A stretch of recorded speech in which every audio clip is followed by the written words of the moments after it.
फसल काटने के बाद में जो पराली बच जाती है, जो आपने सुना होगा ना पराली प्रबंधक क्रॉप रेजिड्यू मैनेजमेंट के ऊपर जो CRM स्कीम काम कर रही है।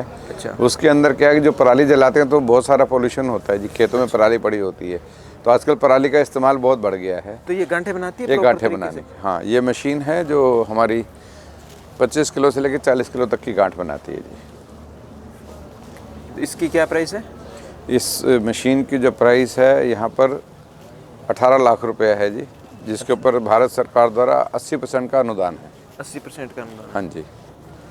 क्या होता है ना जी, किसान ट्रैक्टर तो ले लेता है, लेकिन बाद में उसके पास मशीन लेने के लिए पैसा नहीं है। अच्छा।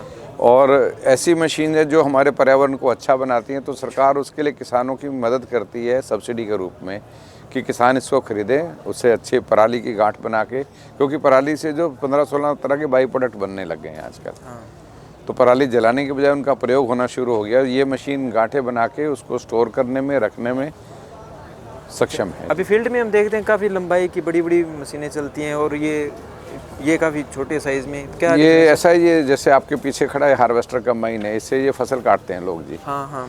फसल काट लेते हैं, लेकिन उसके बाद जो फसल कटती है वो 12 से 13 या 15 इंच ऊंची कटती है। ठीक है। उसके पीछे जो बच जाती है, स्ट्रॉ बच जाती है, तो उसको करने के लिए 2 मशीनें इस्तेमाल होती हैं।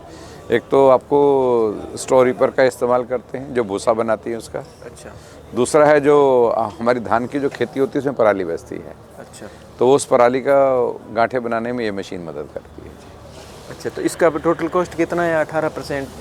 ये आप देखिए, हम बता रहे हैं ना आपको, 16.5 लाख की ये मशीन है, इस पे 80% की सब्सिडी। 80% का सब्सिडी 12 लाख रुपए लगभग गवर्नमेंट दे देती है इसमें 12 लाख, किसान तो को। 5 से 6 लाख रुपए इन्वेस्टमेंट होगा हाँ, किसान की इन्वेस्टमेंट है, उसका बाकी रिटर्न एक ही क्रॉप में उसको मिल जाता है, जो पराली उसकी बिक किसान को जाती है। पहले अपफ्रंट 18 लाख रुपए पेमेंट करनी होती है, या क्या ये प्रोसेस रहता है इसमें? डीलर के पास जाता है तो डीलर उसको करवा के समझा देता देता है। डीलर से परचेज करता है, पूरी पेमेंट करनी होती है। उसमें से वो डॉक्यूमेंट सारे सबमिट होते हैं, बिल सबमिट होता है डिपार्टमेंट में। डिपार्टमेंट उसको 80% सब्सिडी काट के दे देता है। तो ये भी एक जो भी जाती किसान के खाते में जाती, किसी दूसरे आदमी को पैसा नहीं मिलता, किसान को ही मिलता है जी। ये क्या प्रोडक्ट है? हाँ जी, ये मशीन है हमारा लेटेस्ट रोटो कल्टीवेटर है जी। अच्छा।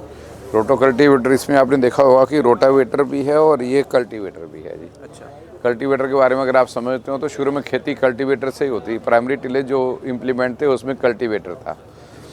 ये स्टडी मशीन है, जहाँ की ज़मीन बहुत हार्ड है, पत्थर है जिसके अंदर, और पहली बार हम लोग उसको ज़मीन को एग्रीकल्चर के लिए हम लोग कामयाब करना चाहते हैं, तो ये कल्टीवेटर पहले काम करते हैं। ये जो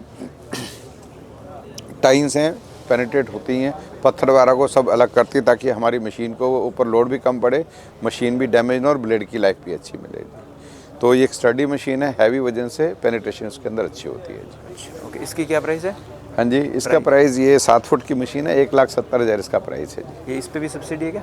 नहीं, इस पर सब्सिडी नहीं है जी, लेकिन यहाँ नहीं है, पर भारत में आपका मध्य प्रदेश के अंदर इस पर सब्सिडी है, यूपी में इस पर सब्सिडी है। एक्चुअली क्या है ना, हरियाणा और पंजाब 2 स्टेट है जो अच्छे ग्रो कर चुके हैं, जहाँ फार्मर की पेइंग कैपेसिटी बड़ी अच्छी है। पहली चीज़ परचेज कर सकते हैं। फिर परचेजिंग, दूसरा क्या, लैंड की कंडीशन अच्छी, मिट्टी सॉइल सॉफ्ट है। अच्छा। हम जैसे ही दिल्ली से आगे बढ़ते हैं, हम यूपी के क्षेत्र में जाते हैं, कुछ पोर्शन में झांसी, ग्वालियर, और आगे हम एमपी में घुसते हैं, तो सॉइल हार्ड होनी शुरू हो जाती है। उस हार्ड पैन को तोड़ने के लिए इस तरह की मशीनरी का इस्तेमाल होता है, लेकिन कॉस्टली होने की वजह से सरकार वहाँ भी अनुदान के रूप में 40% की सब्सिडी इसके ऊपर है जी। 1,70,000 का तो 70,000 रुपये सरकार देती है कम से कम इसको। अच्छा।